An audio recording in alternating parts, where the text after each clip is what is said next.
Saan ang napakita mo sa African? Ayan. Ay, gaganda ng mga kakaiba. Maglabas mo nga dos ng kuhan, African. Ay, hindi, yung kuhan, handfeed. Ayan, gagamitin ko lang sa pagbablog. Oh. Ayan.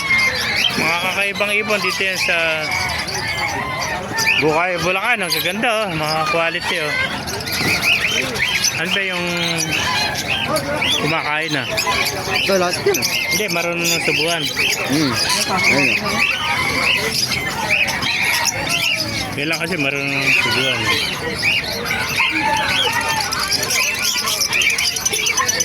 So, medyo malaki na ang blue.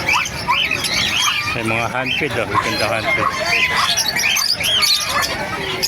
Magkano ba ang sagot ito? 20 lang siya yan. 20. Wala mga pulamat, ano? Wala palamat yan.